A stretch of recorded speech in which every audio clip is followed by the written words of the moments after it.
One of the funniest, craziest, and most iconoclastic philosophers of ancient Greece was a guy named Diogenes the Cynic. Like Plato, Diogenes was a student of Socrates, but they could not have been more different. Where Plato liked to build up, Diogenes liked to tear down.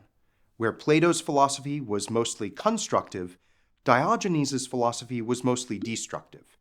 Where Plato would put forward hypotheses and see where those hypotheses led, Diogenes would challenge Plato's hypotheses and call into question his principles. One story illustrates this difference perfectly. When Diogenes heard that Plato and his students at the academy were defining human being as a featherless biped, he caught a chicken, plucked its feathers on his way to the academy, and then threw the now featherless chicken through the academy's gate, loudly declaring, "Here, O Plato, is your human being." It's no wonder Plato described Diogenes as Socrates gone mad.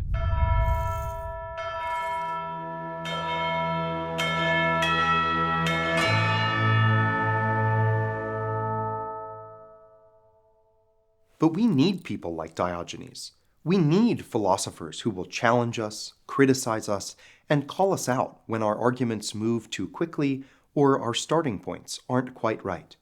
It keeps us honest. And that's as true for St. Thomas as it was for Plato. When we entertain objections and take seriously various critiques of his thought, we are doing precisely what Aquinas himself did and would have done, and precisely what he would want us to do. With that in mind, I'd like to subject the first way to a bit of critical reflection. Recall that the argument of the first way goes like this. Something changes. But everything that changes is changed by something else. So, something is changed by something else. But if something is changed by something else, then there must be an unchanged cause of change, an unmoved mover. So, there must be an unmoved mover. And an unmoved mover is what we call a god. So, there must be something that we call a god. The weakest link in this chain of reasoning is the premise that says, if something is changed by something else, then there must be an unchanged cause of change, i.e. an unmoved mover. Why should we think that? What's the connection between something being changed by something else and the existence of an unchanged cause of change? St. Thomas thinks he can prove the connection by using a style of argumentation called Reductio ad absurdum. It works by assuming the thing you want to disprove and then showing that something insane follows from that assumption. So, suppose we're arguing about whether a hot dog is a sandwich. You say it is, because a sandwich is just food wedged inside of other food, and a hot dog is a piece of meat wedged inside a bun. I reply with a reductio ad absurdum argument. Let's assume you're right, I say, and a sandwich is just food wedged inside of other food. Well, if that were true, then ice cream wedged between two waffles would be a sandwich. But that's crazy, so you must be wrong. Aquinas' reductio works the same way. Let's assume, he says, that something is changed by something else, and there's not an unmoved mover.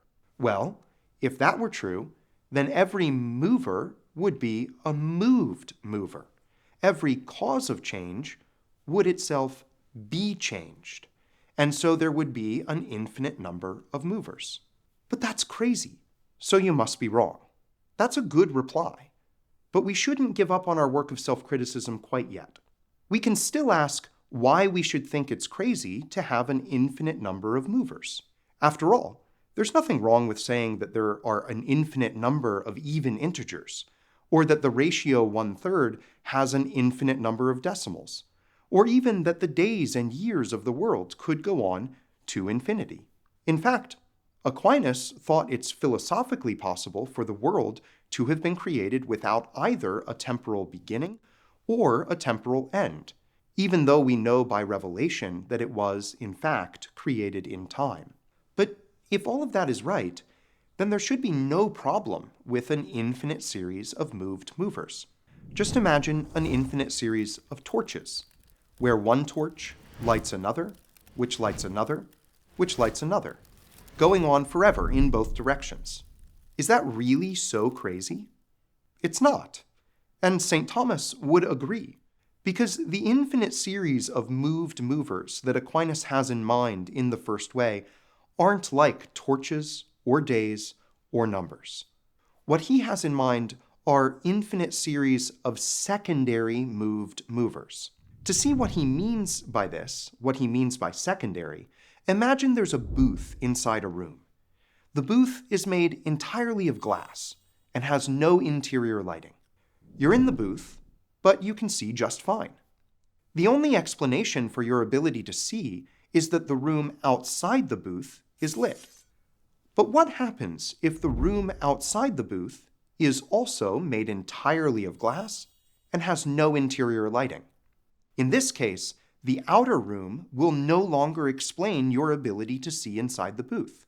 That's because before it can explain the light of the booth, it first has to have an explanation for its own light. Only after we have an explanation for the light of the room, for example, the shining of the sun outside, will the room be able to explain the light of the booth. This is what Aquinas means by a secondary moved mover. It's something that can change something else only on the condition that its own change has been fully explained. So, could there be an infinite series of secondary moved movers? Could we have an infinite number of nested glass rooms, all of which lack interior lighting, and yet still be able to see inside the booth? No, because an infinite series is always incomplete, and a secondary mover can only cause a change in something else when its own change has a complete explanation. Thus, if something is changed by a secondary moved mover, then there must be a primary unmoved mover. Otherwise, the secondary mover wouldn't be a mover at all. One final skeptical push. Does Aquinas' answer beg the question? Has he given us any reason to think that there are such secondary moved movers? I think the answer is no to both these questions. No, Aquinas' answer doesn't beg the question. And no, he hasn't attempted to prove that there are such secondary moved movers. But that's because he doesn't think he has to. Remember that this is the first way, the more obvious, the more evident, the more palpable way. Aquinas thinks that our senses can deliver premises that reason can't prove. Things change. And they don't just change in the torch lighting torch or day following day way. They also change in the room lighting booth way. Secondary movers are part of our experience. And since there cannot be an infinite series of secondary movers, it follows that there must be a first unmoved mover, i.e., a God. There is almost certainly more that could be said in objection to and defense of Aquinas' first way. Who knows what Diogenes would say to it?